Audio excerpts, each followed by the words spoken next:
Welcome to the Embodiment Conference. This channel, Trauma and Social Change, it's absolutely the moment for that, isn't it? I'm Steve Hoskinson. I'm the founder of Organic Intelligence. I've been teaching in this area of trauma, embodiment, and social change for about 25 years.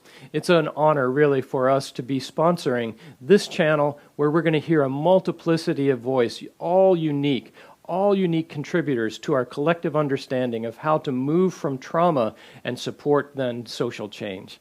Our unique voice in Organic Intelligence has something to do with a koan that I'd like to present to you, which is trauma means unintegrated resource. And that's a koan, and if you'd like and are feeling intrigued about that riddle, then tune in to the post-trauma system development course that we're offering here. The coupon code that'll get you half off on that is ENJOY. Now, enjoy this next presentation, and we'll look forward to another meaningful time as we explore these topics, trauma and social change. Enjoy. Good morning, everyone. I'm saying good morning, but I see that with us are people who are in Thailand, in Australia, in South Africa. So there are different time zones. Hello, everyone. I'm really excited and really happy to be here. And Julie, you said about me creating a certain type of community. And immediately I felt within me this voice saying, hey, but you can't create a community on your own. It's always co-creation. We always do it. We always do it together. There is maybe someone who gives an idea, who gives a spark and inspiration, but we need all to be together to make it happen. And this is also invitation for me for this time together. I don't want to call it talk or presentation.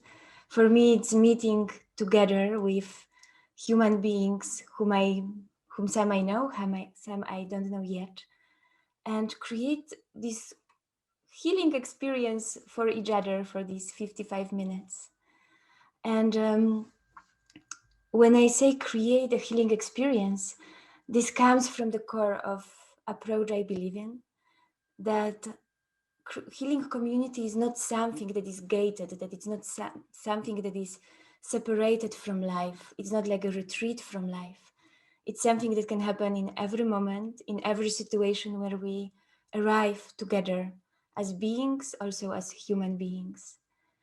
And one of the elements that I believe makes possible to activate the healing potential of the collective is introduction of a ritual. I do believe that when we bring ritual to daily interactions, we can activate this potential. So that's my practical invitation now, to start with an opening ritual, to not only talk about it, but really practice it also here. So if we could arrive into a way of being that feels comfortable, whatever it means for you. And before making any special adjustments, just notice how are you sitting. Maybe you are leaning forward, expressing, embodying curiosity or hunger for knowledge. Maybe you can notice that you are leaning backwards, expressing, embodying some distance, maybe some skepticism. Or maybe there is other form of imbalance that you are becoming aware of. And my invitation is to arrive into a way of being that is centered, that is balanced, however you understand it. And just notice what happens when you welcome it to the way you are sitting.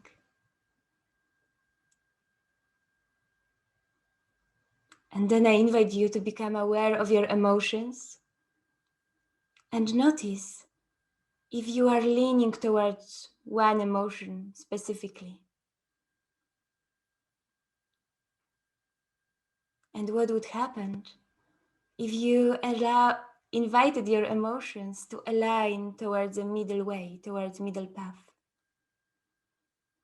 They may resist, and we respect it. Still, there is an invitation to align towards the center.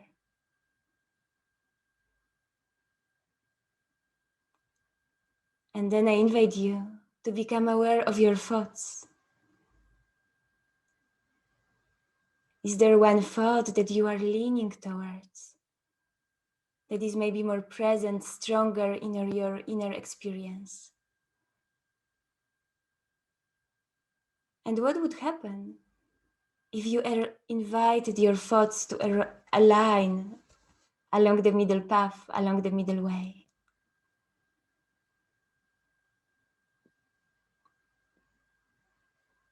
And I would like to invite you to explore if among these thoughts is one that you would call expectation.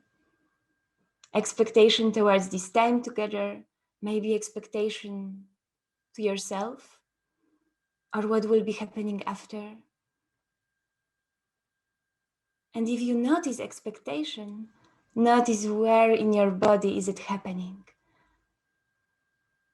Where in your body can you locate expectation? With what sensation does it arrive?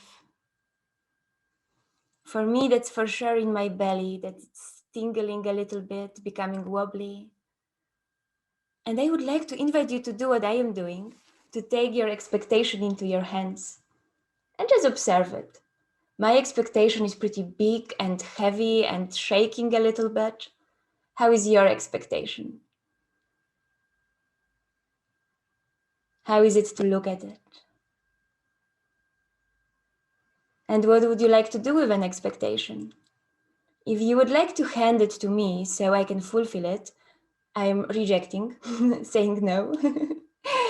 But I would like to invite you to do what I am doing. I'm sending my gratitude towards the expectation for showing up today, for showing me how important it is to take care of quality of life, quality of my interactions. And then I am gently just dropping it towards the floor, leaving the expectation out of my body. And just notice, how does it feel? For me, I can feel that my belly is calmer, that my chest is opening wider, so I can be here with you, with this beginner mind, with openness. Marina wrote, she is also... Kevin wrote, I'm anxious for the protesters in Bangkok as the government used excessive force yesterday. So my thoughts are there too. Thank you for sharing it. We arrive here with our stories. We arrive here with our emotions. We arrive here with the way we slept last night. And it's all welcomed here.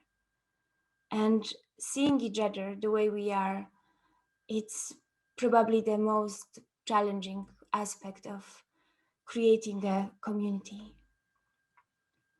And I wanted us to start with a ritual, with an opening ritual, as I believe that one of the collective trauma symptoms that we are living within, that I can observe, that I can notice, is feeling that we don't have time for a ritual, that it's like kind of a waste of time, that we need to run and we need to rush and we need to produce. And if I have only 55 minutes, I should like give you all my knowledge condensed and all my experience condensed. And to me, this rushing is a trauma symptom, individual and collective. Feeling that life is unpredictable, that there is no time, that the death is close, but also trauma symptom of attachment trauma, feeling not enough, feeling that to be loved and to be accepted, I need to produce, that my being, my pure being is not enough. And I know that among the participants of this webinar today are my friends and colleagues who come from more socio-political background. And I know they would argue that it's not trauma, but it is internalized capitalism.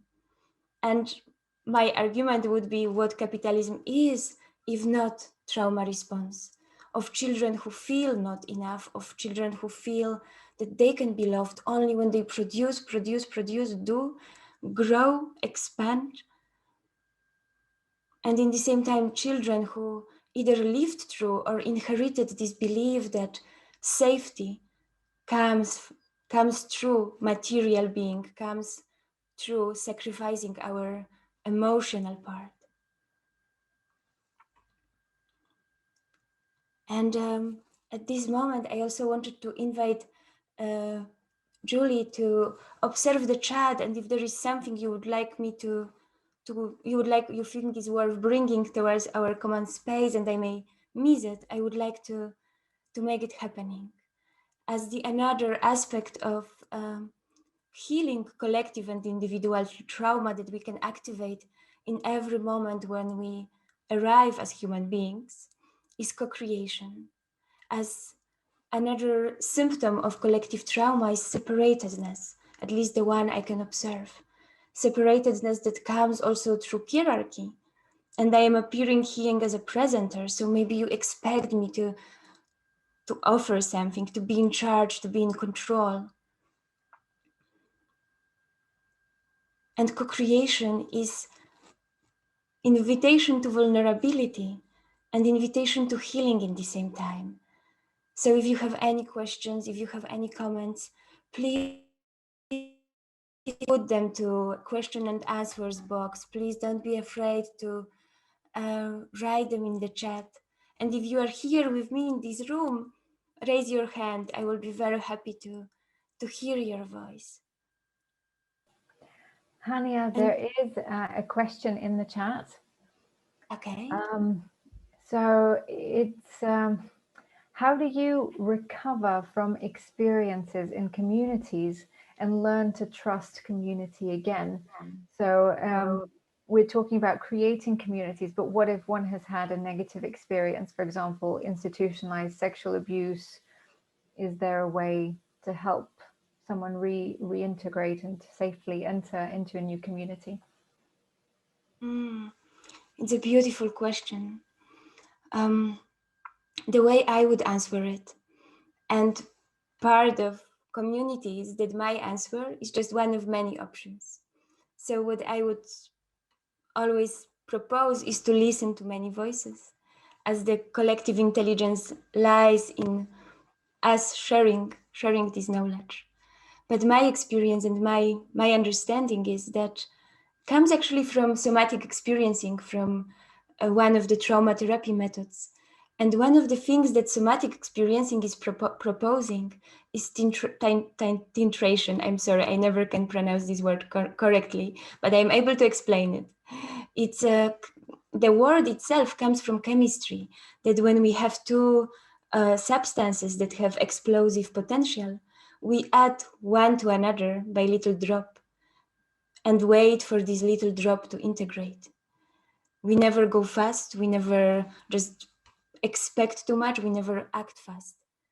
And in the same way, I imagine healing through community and opening to new community is by little steps, not opening fully, but opening first a little bit, allowing this openness to integrate first, allowing this experience to integrate.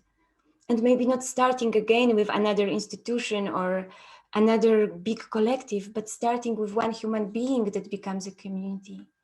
And maybe starting by experimenting with daily interactions becoming community experiences. I experienced it deeply for myself during the lockdown, when my physical community became very small, and it motivated me to go to a bakery and celebrate this moment, celebrate contact with a woman selling bread in this bakery. And during lockdown, we really became very close, and till now, she gives me leftover cake and my leftover bread, my favorite bread when there is leftover. So I think maybe there is also an element of reformulating what is community. Myself, I grew up in a Catholic, very connected to Catholic church. So the word community, wspólnota in Polish, has really strong negative associations for me. Even when I say this Polish word, wspólnota, I can notice that my body reacts not with openness and softness and safety, but my body reacts with contraction, reacts with saying, no, no, no, no, no, wspólnota. Community as a new word that comes from English, I'm fine with it. But my mother tongue makes me collapse. And this is maybe another invitation to experiment how our thinking would change, or feeling, how our embodied experience would change if we also changed our language. Maybe there is another word you could find for yourself that would resonate with you, with what you are looking for. And this way we actually arrive into, I believe, water in which we need to swim to be able to create any community, any moment that can activate healing potential. That is safety. And I must say that I have also deep deep inner no towards word safety. I grew up definitely not knowing what is it, and as a superpower child, like all children are superpower children when it comes to trauma, I reformulated it into being chosen for an adventure, being chosen for being superpower leader, because I can do everything myself, I can do everything on my own. So the word safety for a long time sounded to me very boring. However, without safety, there is no connection. Without safety, there is no intimacy. Without safety, there can be adventure, there can be strong, exciting emotions, but not intimacy. So this is my other invitation for now. I see that there is another question, but I will leave it for a little later. And I would like to invite us all to arrive into safety. And if your reaction is, come on, this is a Zoom webinar, what can be unsafe here? I would like to invite each of us to pause. Pause for a moment, arrived into deep contact with yourself. And ask yourself, am I safe now?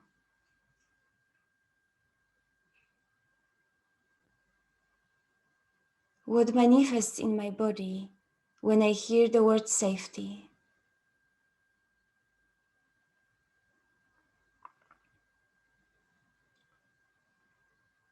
Without any judgment, without attachment to the answer neither, I invite you to notice what would happen if you brought your palms towards your heart.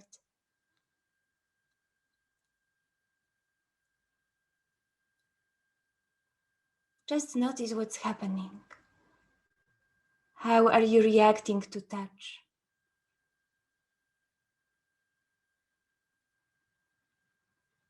And let's experiment. Let's bring our palms together, creating some warmth, creating some fire in between them.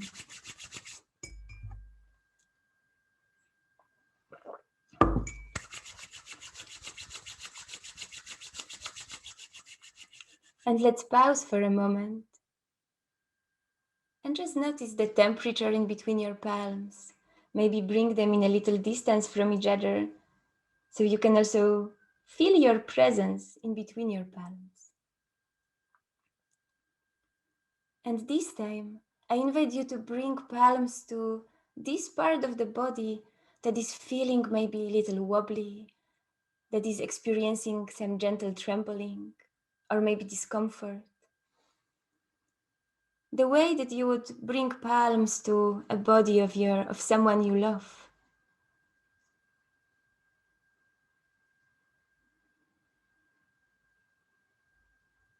And just notice what happens.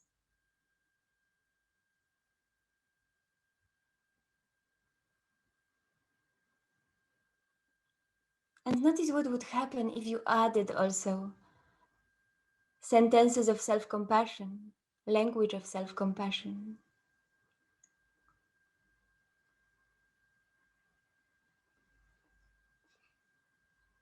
The words that come to me are, you are enough.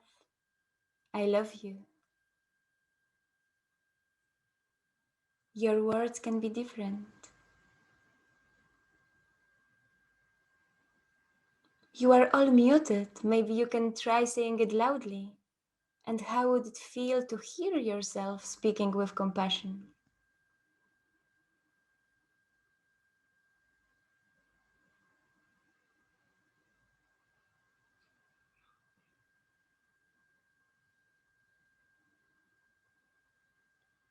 And then I invite you to gently take your palms to your lower back,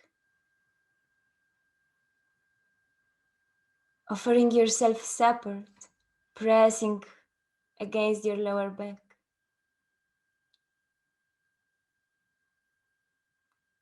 I am experiencing more stability. I wonder what's happening for you.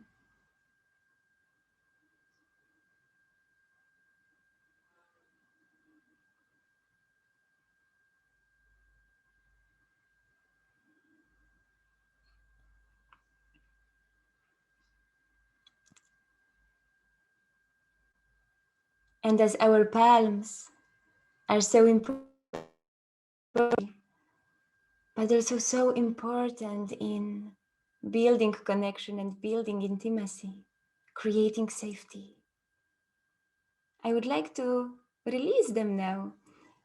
And you could bring them in any comfortable way in front of you so they can arrive into stillness.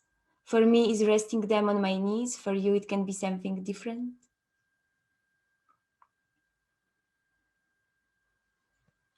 And I would like to invite you to observe your palms being still, doing nothing, being as still as they can only be, as much stillness you can find within you.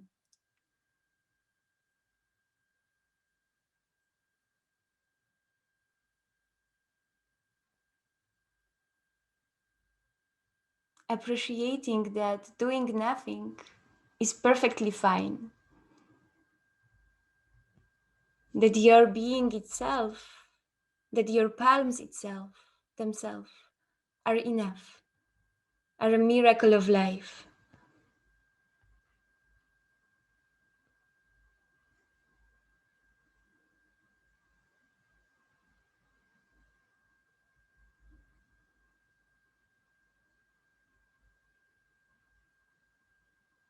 And notice, how do you react to doing nothing?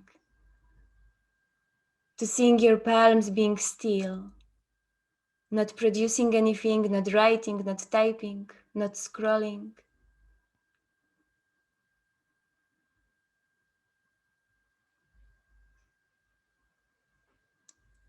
And maybe we can take a deep breath together.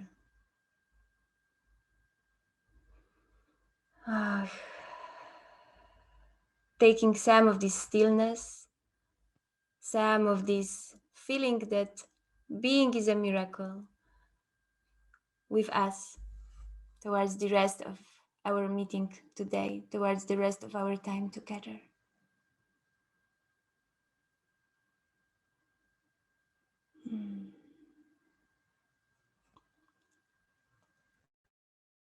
Share with you that if I don't make these safety check-ins with myself every day, usually more than once per day, it's very often that there is part of me that takes over without me noticing. Part of me that is embedded in fear, that is programmed to be afraid or programmed to be insecure. So creating this moment to check in with these different parts that can feel insecure, it's for me the way to also keep my self-leadership during a day. And I do believe also heal my nervous system. Before I continue about my nervous system and your nervous system, I wonder if there is something someone would like to share about safety in a collective, about mindful safety pauses during a day. Annik, go ahead. Yes, I noticed as you started, can you hear me? Yeah. Speaking about safety, in such a context or in a group, I tend to expect having my safety from the person leading the group. So I was just, thinking, oh, I have safety because Hania is doing it. And I immediately thought, no, how can I learn to take care of my own safety myself? Which I think is a very important thing for me. And then the other thing is great with the hands is, putting that here on my back. I immediately feel that I relax and my stomach is. So that was my sharing. Thank you, Anning. It's a lot of, I believe, collective truth also in what you are sharing. Especially, I deeply resonate with the part about extrapolating responsibility of my safety to the others. And what comes to me is that before this talk started, some years ago, I would be like going nervously through my notes, trying to make myself, I don't know, perfectly prepared. And this time I said, okay, this talk is about creating healing community. So to do it authentically, I need to start practicing also while preparing. So I woke up early, but I was meditating, did some yoga, had very nice coffee, because the way I arrive for you, I actually can transmit safety or lack of safety through my nervous system, through my voice, through the way I come. So in this sense, we are constantly connecting and exchanging these loops of safety. And when I see some of you on the screen sitting calmly, relaxed, it also calms me down. So as much as I am responsible for my safety, I can't undermine that we are also in a loop of constant exchange of loops of constant exchange of cues of safety. And it's something I have been questioning recently when walking on Sonnenallee, that is like a very busy street in Berlin, for those of you who know Berlin. And I immediately noticed how others people rushing, others people's anger, others people hyperactivation has been touching my sense of safety. And I was asking myself, can I become this human who is bringing calmness of the nervous system to a shared space? If maybe this is the one thing will be my life mission, is going to public spaces and just sitting calmly and trying to invite people to attune to safety. Because there is no really way to discuss it. There is no really way to talk ourselves out of rashness, of rashness, if this word even exists, rushing, being hyperactivated. So this is maybe, I'm considering it to make it my life mission. And I could actually keep talking about it, but I see that some of you would like also maybe to share.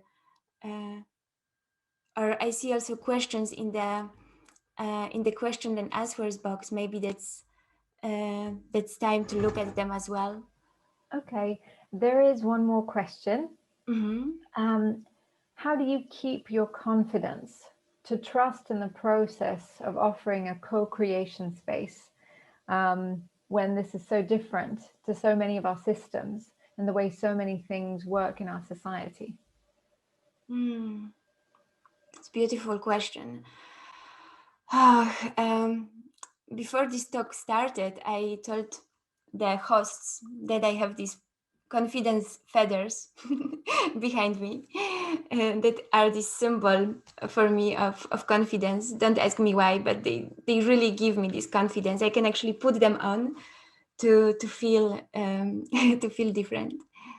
And on a practical level, like very practical, and I know that it's not fully answering the question, I do believe in having certain amulets and talismans to carry around. I also have for the talk, I'm having my, how you call it? It's not a chestnut. It's this thing that falls from the tree in autumn in Central Europe. So being connected to certain symbols, to certain qualities of stability, of confidence, that's something very maybe practical. But for these magic objects to work, I need to make sure that I know my path, that I check in with myself, what is important for me, what are my values, and what are the values I want to share with others. And this checking in with myself can't happen in isolation. I need to be in a community where I am constantly being confronted, when I am constantly being challenged, where I am constantly being kind of shaken out of my path, because everyone brings uniqueness, everyone brings other perspective. It's like this metaphor with an elephant in the room, that I can touch the butt of an elephant and you touch his leg, and we see different realities, we experience different reality, but it's the same elephant. So for me, being connected to others and being open to be challenged, that's one thing.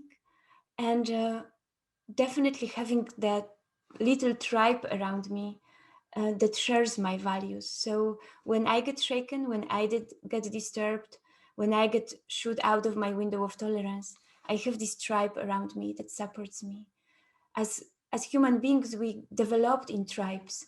We developed in these little communities that maybe were not perfect, but we're sharing values, we're sharing beliefs, sharing even way of clothing, way of living. And I do believe in that we need a tribe, that at least I need a tribe. So then I can explore the world, go to the world with my own confidence. I don't know if it's answering the question, but this is what I need for myself. And it kind of links to something I really wanted to mention during our time together, is that when I am meeting with you, also during this Zoom call, I am not here alone. I am here with my ancestors as well. Something I tried to reject, the idea I tried to reject for a really long time. But when we are arriving as a community, we are arriving with our histories, with histories embedded in our nervous systems, histories passed on us through culture, through religion. And I can feel it now. If you could imagine behind me, my ancestors, they are here. And my ancestors are pretty interesting, as they come from really different edges of society. I can say that half of my family comes from very simple peasant class of Polish society. So till the middle of 19th century, they were actually enslaved people living in extreme poverty as well. And the other part of my family come from those who were actually owning people, who were owning slaves. So they were those who were very noble, very rich. So who is behind me are people who are really afraid, and people who are really attached to power. And then came communism, and again, part of my family comes from very prominent Communist Party members, and part of my family comes from those who are really struggling at this time. And why I'm saying about it, because they are all present here. And how they are present here, I can say that the most present is my grandfather now, who taught me to not be in the limelight.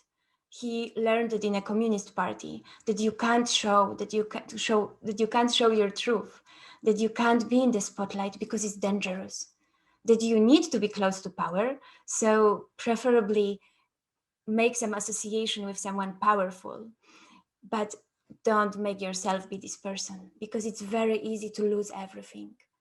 And he's also the one who come from this family that used to be very rich, and they lost everything.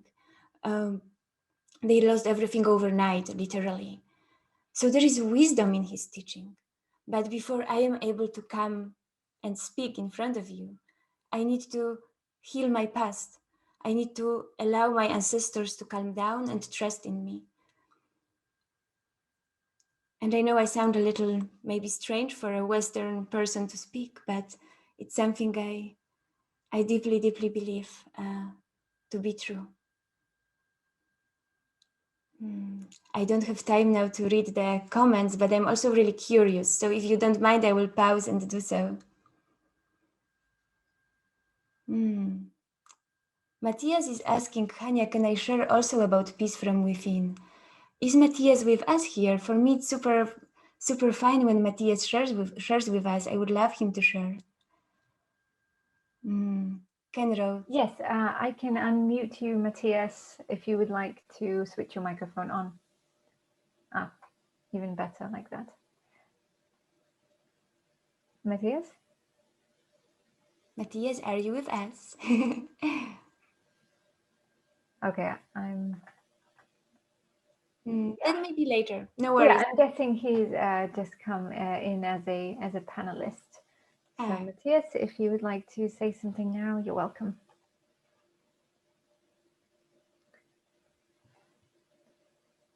Okay, maybe it's not working this time. So you're welcome to write this in the chat, Matthias. Yes, you're welcome to write in the chat. I would like to share, read then what Ken wrote. I bike down this street that Hania was talking about, Zonen Alley, every day. It is chaotic, and I totally understand this very negative feeling of chaos that starts to penetrate me. Often when I am biking, I'm rushing. At the same time, biking brings a lot of joy. And I sometimes become conscious of welcoming an inner peace with the craziness of the street, cars, people. It's a wonderful experience, but comes with a great effort to not be overwhelmed by the chaos. Thank you, Ken. I deeply empathize with this Zon and Ali experience. And I see that Matthias is now with us. Welcome. I still can't hear you, but it's not so easy here. I'm sorry, we still can't hear you. Maybe you can use the chat. I would really love to hear your experience with inner peace, or maybe we can make it happen later. Oh, okay. So what I was talking about, we were on a Sonnenallee in Berlin. That was the last thing that we were experiencing, and how to link it with the safety we have been exploring together. There is one element, safety, that I would like to bring to our shared space. It's compassion that comes with acknowledging that everyone, also these people rushing on Sonnenallee, their basic need, their deepest longing is safety. That we all needed, we wanted, we verbalize it or not, but we need safety. And choosing to rush, choosing to run can be also a way to look for safety, financial safety, certain position in a society, escaping from the feelings that can feel overwhelming. So for me, coming to realization that we all look for safety allows me to be not only on Sonnenallee, but allows me to be with people who disagree with me. Recently, I was in contact with my cousin who can't be more different from me can't be more different. He's actually actively supporting the most extreme right-wing party in Poland. And you may say that must be difficult for you, your family, your cousin. Actually, this part of family is generally really involved in right-wing politics, really racist, really anti-migrant. So totally opposite to what I'm doing. But to realize that their political associations come from their ways of looking for safety allows me to listen, allows me to not judge, allows me to be together and stay a family. Because I can totally see how associating with right-wing party can give certain type of safety. Those people are powerful, they speak loud. It's disassociating with someone who gives illusion of power. It's also separating from others, creating migrants, refugees far away. It's definitely a way to have certain type of safety. Of course, you may call it illusion of safety, but there is a deep longing that I can't dismiss. And this is something that really helped me when I was starting my journey with community building back then at the at the Center for Asylum Seekers at Berlin Tempelhof It was a big airport where actually Anik, who spoke before, she was there with me. We were creating community together. And there were many moments when people's choices were shaking my own sense of safety. For example, when women living in terrible conditions would get pregnant, bringing new children to the world in a conditions that were extremely difficult for adults and definitely not safe for safety, and definitely not safe for little babies, there would be part of me who would feel anger. And then there would be part who would come into compassion, that this is a way to look for safety, that this is a message that people receive as asylum seekers, that having a child will allow you to stay in the new country. So I can't judge when I see your need for safety, when I see your longing for safety. And of course, I could go with these examples forever, kind of.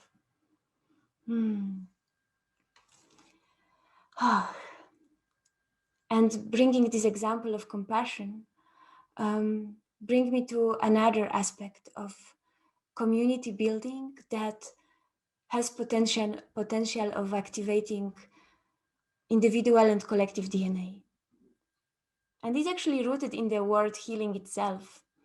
Word healing coming from the old German language, mean Halian. I'm sure I pronounced it wrongly.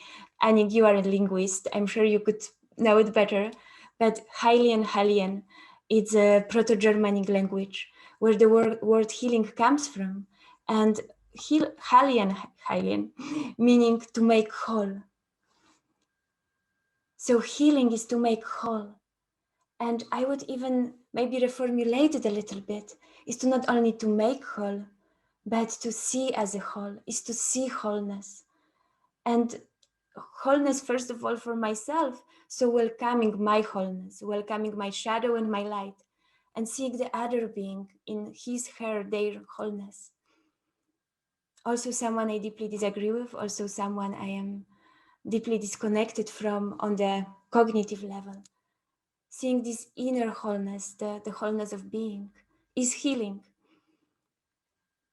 And I would like to propose here a little practice, but maybe before we can come to the third question that I see in the box. I haven't read it, but I wouldn't like to leave it unanswered. Yes. The third question is, let's say if the context is a community such as an art residency, how can one create a space which offers an invitation to safety and healing? How can these values be naturally integrated in a context which is not strictly therapeutic or spiritual? Mm-hmm. Yeah. Oh, that's a huge topic. And to be very, very honest with you, when I started preparing this time together, I realized I can't prepare. I actually wrote around 70 pages and I was so happy writing, because for the last 5 years I have been with people, I have been creating, coming with a lot of ideas, but I didn't have time to actually reflect on it in a structured way. So yeah, I started creating, putting on paper all these little practices that we have developed within the community, that Anik, who is with us here, is also a part of, very important part of, to put them somehow into a structure, into something that can be shared. And I will be very happy to do so once I finish. So I'm sure there will be some links for contact, and I would love to share what we have developed together with others. So these little practices can be applied exactly not in this secluded retreat kind of situation, but in a community that can be daily life community. Because this is the message I try to convey, that healing community is not the one that it's, I don't know, on a tropical island in a gentrified village with people who think and look the same. It's here and now, on the street, on a Zoom call.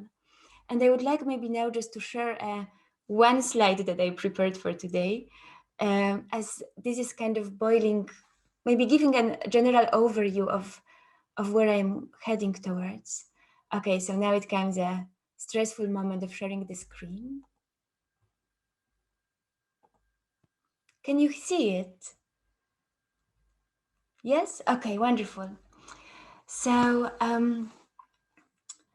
I will not talk about every of these elements now, but when preparing for today, I realized that each of these elements, and these are elements of daily life community, as you said, art residency, real people meeting real people, each of these elements can be explored, can be practiced in a way, first of all, that starts from me, starts from my own practice, starts from my own attitude, but also in implementing daily embodiment practices to my life.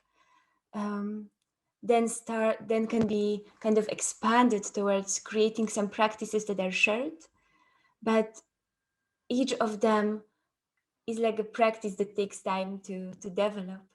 And I am again coming to a tintration word from the somatic experiencing, that these changes can happen like these little drops. That you are right. I'm sorry, I don't see the name who formulated the question, but you are really right that we live in a and then every change can cause resistance of the system. So we need little drops, little gentle changes. And I'm not hippie happy here saying that it always works and that it's easy. And again, how I was talking about my ancestors, I also see my life as something that continues after I'm gone at some point in life. And maybe these small changes we are starting now are those that will be the most observed in the future around us, whose healing we are supporting. And having this long time perspective allows me actually to calm, allows me to around a grounded moment of okay, I have time. I don't need all these changes to happen at once. And now I lost you. At least I can't stop sharing the screen. But maybe you haven't lost me.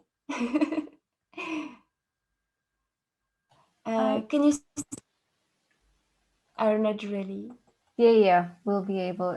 Marianne, are you able to stop the screen share? Somehow it got frozen simply when I pressed stop sharing, but and yeah, I got frozen. We'll get it. We'll do this. No, it didn't help. Marianne, is it possible to stop the screen share on your end, please? I'm trying to. There we go. It's gone. Okay, perfect. And can you still see me? Your screen has turned black for the moment. Okay, and what about now? We can still hear you, but not see you at the moment. Oh, okay. I think because I can't see anything, I'm also seeing the black screen. So maybe this is a moment for us all to breathe. Yes, somebody's saying we can visualize Hania. And Hania, if you need to log out and then step back in, you can do that. Yes. But can you hear me? Can you Yes. hear me or not really? Yes, we okay. can hear you. But maybe better I just quickly restart it and join you again. Yes. So while we are waiting for Hania to come back, I think we can take this moment for a little bit of reflection. Yeah, you can do what you need to settle in, to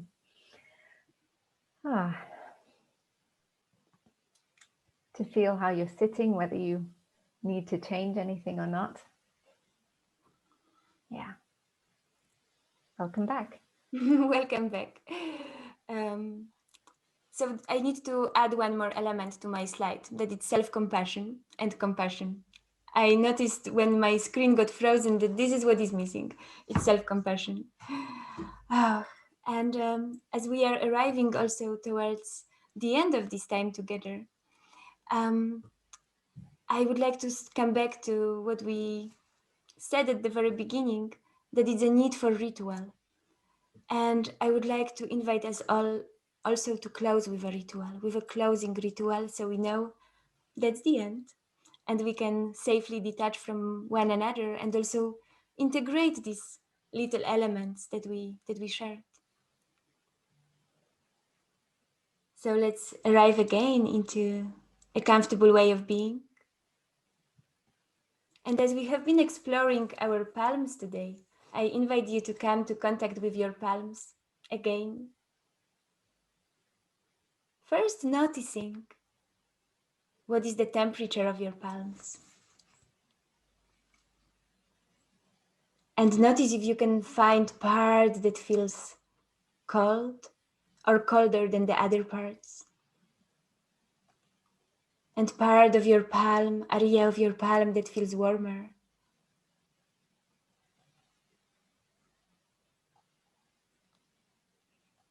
Welcoming these different sensations as aspects of your whole being, welcoming wholeness. And notice if you cannot find within your palms parts that feels very soft, very gentle. And by touching this soft and gentle part, inviting softness and gentleness.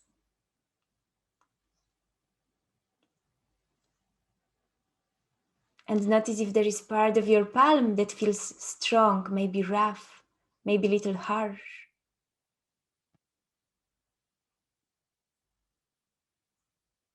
Welcoming these qualities too. Welcoming wholeness of your being.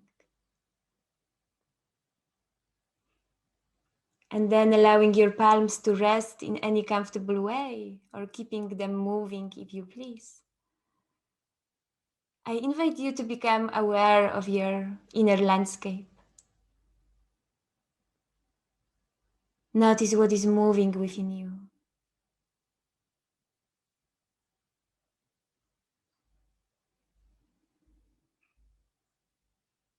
And notice if there is something that feels pleasant, comforting.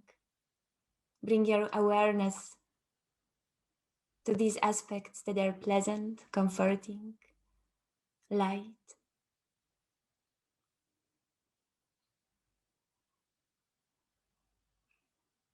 And then notice if there is something that feels rather heavy, difficult.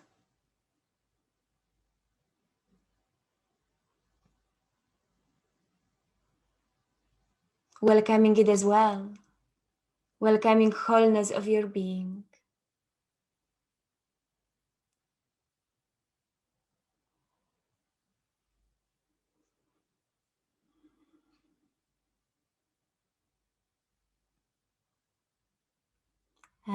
Taking one deep inhale.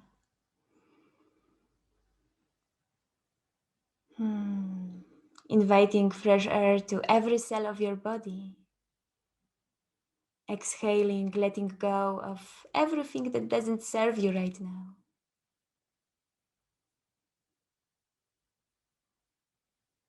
And then gently opening your eyes, arriving into shared space. Welcoming wholeness of beings that you can see on the screen. For some of you, it's only me. So I hope that I can represent all of us here together. And I know our time is off. So I would like just to add one more sentence that in trauma therapy, we've often talk about finishing the cycle of traumatic stress. And my invitation for this talk is something similar. If there is something moving inside you, something became uncomfortable or shaky, please take care of it. Please move, please ride a bike. But also when there is something that inspires you, I invite you to finish the cycle of inspiration as well. Also through writing, through sharing, through talking, reading. And I hope we can stay connected. Thank you so much for this time together. Thank you so much, Hania. That was full of compassion and warmth. I really appreciated this session. Thank you to all of you participants who are tuning into this live. I would like to remind you that this session, as well as other sessions in the conference, will be available free of charge for 48 hours after they stream. You can access them on the portal, and there will be some links appearing in the chat in a second. You can watch them on the portal, or they are also available in the Facebook group of the Trauma and Social Change channel, where you can have a look at the live stream. If you would like, however, to keep these recordings for yourself, integrate all the learnings from the conference in your own time, then there is the opportunity for an upgrade.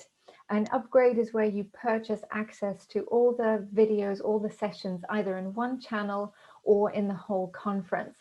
And that really gives you the opportunity to do this in your own time, to integrate this. You can download audios of the sessions to listen on the go. You can access session notes, which are summaries of every session. So it really is worth checking out if possible. And it's also an expression of gratitude to the organizers of this conference. This whole thing has been in the works, for about a year now. We're glad that it's finally coming to fruition. That you will also see Hania Hakiel's website. So please do check that out to learn more about her work, because it's really amazing work that you're doing, Hania. And if you would like to connect with each other as participants, you're very welcome to join what we call coffee break rooms. These are Zoom sessions open between the presenter sessions, where participants can go and chat to each other with video on. And that's also an opportunity to integrate some learnings. So I hope you join that. And Hania, in the final minute, I would like to come back to you and ask you, do you have one top tip for being more embodied that you can share with us right now? I had a lot of time to prepare for this question, but I haven't. So, Annick would like to share. What about that? Breathe, breathe, breathe. Okay, breathe. That's a beautiful one. And I actually have one more. On the days that I feel very anxious, what I am doing, I'm putting actually like weights on my legs, like, the ones that people use for fitness, because they give me like more sense of being connected to the ground. And it's a very simple thing, because you can wear them when you are walking through your apartment, and they really bring me closer to the ground. And when I remove them, I feel this sense of lightness, because I'm like 4 kilos less suddenly. And it gives me this like, almost I can fly. And this is a very simple thing. Thank you so much, Hania. I hope that you have all enjoyed this session. I know that I have. The next session on the Trauma and Social Change channel is Ruth Culver, who will be presenting on the Survive, Thrive Spiral, Navigating Trauma, Parts, and the Nervous System. So she's married the IFS, the Internal Family Systems, and the polyvagal theory. So that's also worth checking out. Do take care of yourselves between sessions, and do check out Hania's work. See you in future sessions. Goodbye.